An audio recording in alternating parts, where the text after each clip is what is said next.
last 24 hours for you? How much of a whirlwind just getting acclimated here? Yeah. Man, you know, you may hold this. Oh, I got you. You know, man, I feel like for me, man, it's a real moment. Okay. You know, just being able to dream about something like this since I was 6 years old, man, and just being able to overcome everything I overcame, man, and just to be able to be here, it's a blessing and all, man. And you know, I feel like coming from LSU, man, it really prepared me for this next step in my career, man. So I feel like it's been fairly easy of a transition, man, and I'm just trying to get better and progress every single day. Obviously, we talked earlier, and Doug was very complimentary about, your journey. Yeah. Obviously, your freshman tape, and then obviously going down with the injury. Everyone really complimentary about just how, that battle back has been for you, and it seems like it's been paid off. What does it mean for you to kind of see the fruits of your labor? Man, you know, I always been accustomed to hard work, man. Just having to see my mother, you know, she's a family pediatrician doctor, seeing her work, you know, early mornings, long nights, seeing my father work in the oil field for 30 plus years, man. I'm accustomed to it. So, you know, I never really shied away, no matter what I ever went through, man. And, you know, the cream always rises to the crop. The cream always rises to the top, man. And, you know, I'm just keep my head down and keep working and continue to progress, man. That's all I can think of. Sort of a precursor to, getting to the real thing. But have you kind of had that aha moment, really, not with the rest of the team, but to be out here, get on the grass, get a sweat in the jersey, just feel good? Yeah, it definitely feel amazing, man. Being in the state of Florida, man, not too far from home, man. Family gonna be able to come see me play whenever. It's a blessing, and I'm glad to be a Jag. I'm happy to be a Jag, man. I can't wait to grow with this organization. You talk about being close to home, man. A lot of you LSU guys, so you guys turning Jacksonville into LSU East, I guess. What does it mean to have a lot of your brothers out here? You know, it just helped me with more of a comfortable transition, man. Having guys like BT, who I went into college with my freshman year, we in the same class, came out the same class of Louisiana together. So just being able to have him and my guy Jordan, man, who just transferred to LSU this past year from West Virginia, man, you know, it's just gonna make my transition a lot more comfortable, a lot more easy. Being able to see guys that I've seen the last year, and even Coach Matt House, man, my DC for the past 2 years, and being able to see him each and every day, man, is just gonna make me feel more at home, more comfortable, man, to make that transition a lot easier for me. Last one for me. What do you hope to accomplish over these next couple of days? You know, just being able to showcase what I could do, man, and, you know, always end on a positive note, going into the summer workout program and everything like that, man. I just want to be able to show the coaches what I could do and what I could be for the team in this organization. Bus pulls up outside here yesterday. You get off. What's that moment like when you sort of realize you're walking in to the league for the first time? Man, you know, it was great. It was sunny outside. I got the palm trees going in the front. And, man, like I said, man, it was just a surreal moment, man. I've been dreaming about something like this since I was 6 years old, and I'm 21 now, so just being able to, it's kind of one of those things like when you got your dreams right in front of your face, what you do, you know? So, man, I'm just soaking it all in and, you know, always never take it for granted, man, and just being able to live in my blessing that I'm having in life, man, and just continue to do that and continue to progress and grow. And Doug said this weekend, for somebody like you, is about getting ready for when the veterans come in. Yeah. Do you feel that, I guess, getting your feet under you and being ready for next week? Yeah, I feel like I'm definitely going to be ready, man, and just being able to contribute to the team, you know, get around the older guys, be a sponge, be able to soak everything that they're going to bring to the table for me, and, you know, just add my own oomph to it, my own spin on it. But, you know, just being able to take coaching, take constructive criticism, man, and just being able to progress. Well, this is new for you, a tryout scenario. What was that like? What's that like for you?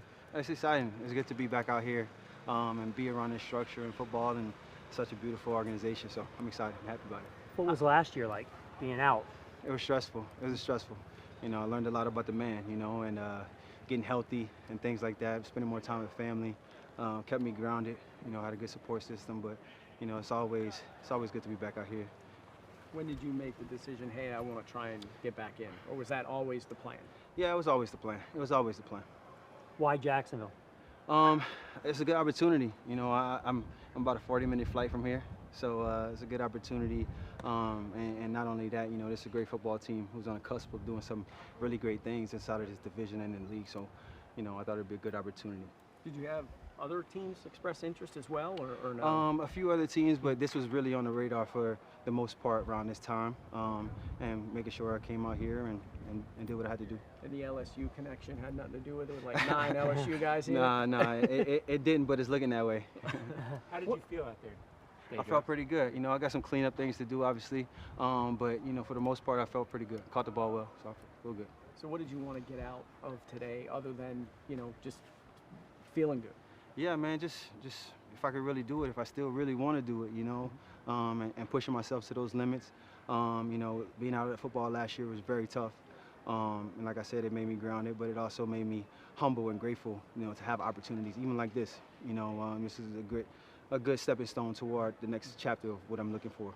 Was it an hour enough for you to decide that this is what I want to do? We got another day. We got another day. But you know, for me, man, I just want to be as clean as possible, be the best teammate that I could possibly be, and that's really, you know, let everything else play out how it does. You can't let it end the way it ended in 2022, can you?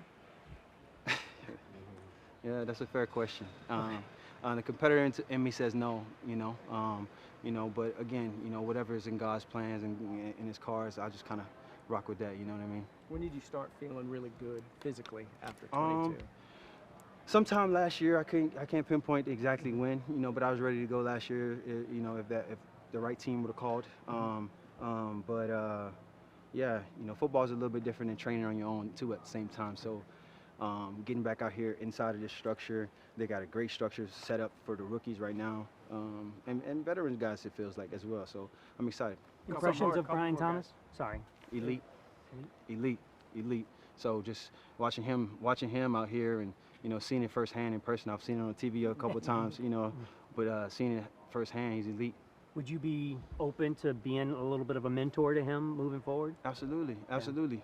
Whether I'm here, not here, on the couch, whatever it is, you know, he has my number. What's up, baby? He has my number, and I'm like that with all guys, you know. This is DB, you know. So I ran into him yesterday. We had a great conversation, you know. So, you know, it's part of the culture, you know. It's how you keep the culture clean and good, and that's what I'm here to do. What's been maybe the hardest thing about being back on the field or coming back? Try not to fall victim to the old age of people calling me old and saying old man and trying to use my age as a scapegoat, you know. So for me, it's just, you know, blocking all that out and just having fun. Kicker's like 20. Kicker's 20. So That's what I'm saying. A lot of these guys I ran into, they're like, man, I watch your highlights before every game in high school, and I'm like, ah, damn. That's not fair. Yeah, man. Yeah, I already got one gray hair kind of poking out. So. But you don't feel old, right? No, I wouldn't be here if I did. Thank you guys so much. Thank you. Can you tell us about Maason and what you liked about him and what kind of player you think he can be for you guys? Hard worker. You know, obviously he's got measurables. He's a long guy, but really likes to play. Practices hard, like I said, and he's a sponge. And I think his Coach Nielsen gets his hands on him. Coach Garrett, his best days are ahead of him. When did he start to look like the old Maason from his freshman That's a year? great question. It wasn't until the latter half of the season, maybe even into the latter quarter of the season. But, you know, coming back from that injury, that takes a while, and then he missed some time in training camp. But when we first got there, I mean, he was unblockable the first spring and even into the first game before he got hurt. How would you say he and Jordan, from when he was healthy and Jordan had kind of adjusted to the LSU defense, how would you say they complemented each other? How do you think they paired? Yeah, I think they're two completely different guys. You know, one's compact and powerful, one's long and athletic. But I mean, the two guys did play well off of each other, and we're in the same room. Obviously, had a good relationship with each other. Obviously, at one point, it looked like you were making the draft picks. No. But I understand that's not the... Very little to do with that. What does it say about being in a new team and they trust you enough to at least get your input on something that important? Yeah, and I think those two players, like, yeah, did I have some input? Sure, but those, let's not get it twisted. They went through the evaluation process with those guys. Trent, you know, Coach Peterson dug on him. Coach Nielsen went and did his due diligence on him. So I was just a minute piece of the deal. So from a defensive standpoint, Brian Thomas, how much of a headache was he for your guys? Yeah, BT's got, I mean, really good length, obviously, elite speed. He's a matchup problem, and he can go up and get the ball. So, you know, in particular, last year at LSU when we were DB short, he was tough matchup.